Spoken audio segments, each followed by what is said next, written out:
Alright, this is going to be a real short video here. I'm probably just going to call this episode 2.5.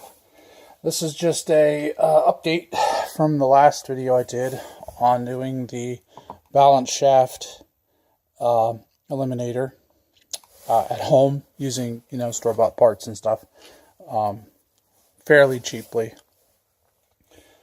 As I was cleaning up my workbench here, getting ready to set everything out to start doing the block assembly, I noticed something as I was moving my oil pumps around.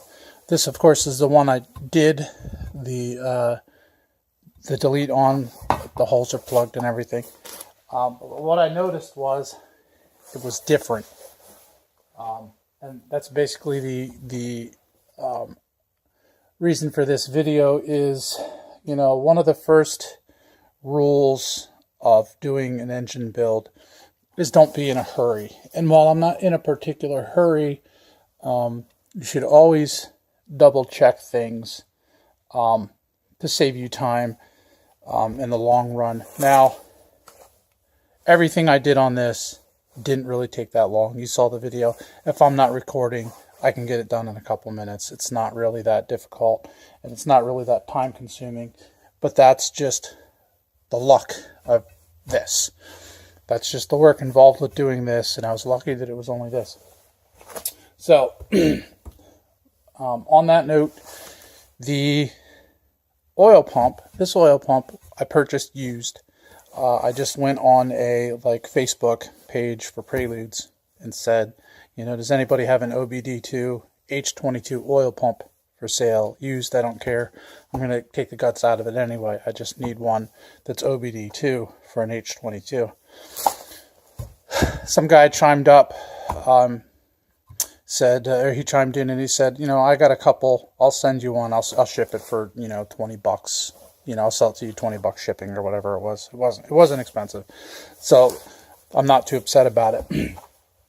But while I was moving the F20b oil pump back to where I was keeping it before, I moved the F20b pump, and then I started putting this one off to the side, and I realized they were different. And the difference is pretty subtle if you're not looking at them both at the same time, and you don't spend a whole lot of time looking at them to begin with. This oil pump is from an F22. Now, there's a couple of quick ways to tell. Mainly, the biggest difference is this gap. And here is bigger on an F22. And the other important difference is there is bolt holes. There's one here that this pump doesn't even actually have, and one here. They don't line up if you try to put an F22 oil pump on an H22 block. All the other holes line up, and they actually look fairly similar. So we'll move this one out of the shot. This is a new H22 oil pump. Now, these holes are all in the same spot. Most of the bolt holes are in the same spot. But if I put them side by side, you can start seeing some pretty significant differences. These two holes are in different locations. There's a bolt hole here that doesn't even exist on this pump. And I don't believe these two holes line up either. But it's off just a little bit. I actually held this one up to my block when I noticed it was something different about them, and I don't think this hole lines up either. Now, if we look at the back, obviously the back is going to be different. I still have the plate on this one. I just got this in the mail. I haven't taken it apart or anything. This is actually just a cheap pump. I would not recommend using an inexpensive oil pump in a build that you want to last. I'm taking the internals out of this, and I'm putting the internals from the F20b into it, because I don't know the metallurgy of what the cheap pumps use for these gears, and I don't want to really have my oil pump gears explode.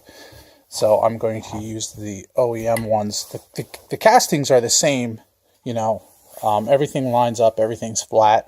That's fine. As far as the cheap pumps compared to the more expensive, you know, OEM ones. But I don't trust what the pump itself is made out of. Let me see if I can find the parts that I took out of this one.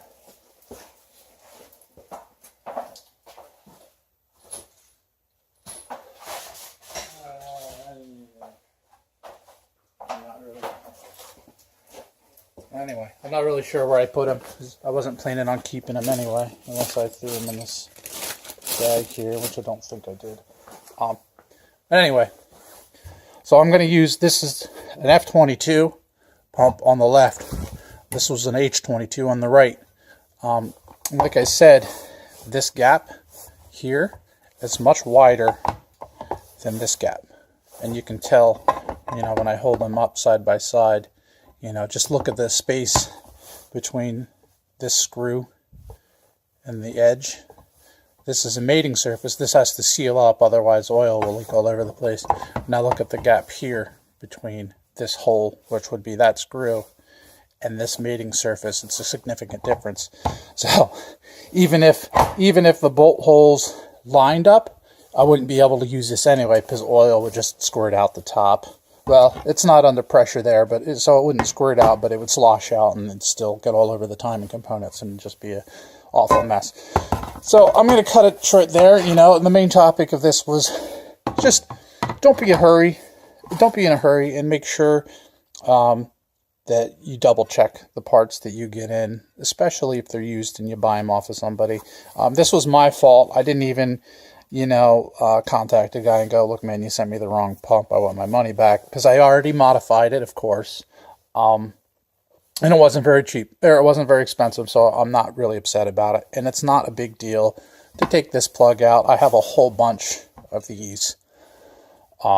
So I'm not even going to bother popping that one out. Same thing with the set screws and stuff. I have a whole bunch of those. So this is not really a big issue to fix as far as plugging these holes in. I'm not too concerned about that. And everything's exactly the same as far as doing that work. It's just having to do it over again because I didn't double check.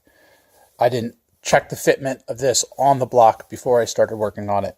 And, you know, that's my fault. And, you know, everybody makes mistakes. And I wasn't really sure if I even wanted to do this video or not. But I figured, you know, you learn from your mistakes, and hopefully somebody will learn from mine, to make sure that if you buy an oil pump, make sure it's the right one before you go and start modifying it. Luckily, I didn't buy a brand new one, get sent the wrong one, and modify it, and then be out a whole lot of money. So I'm going to turn it off here, like I said, and then just, you know, in a couple of days, I'm going to start working on the block. All right, so you guys have a good day, and keep breaking bolts like Sir Torx-a-Lot does.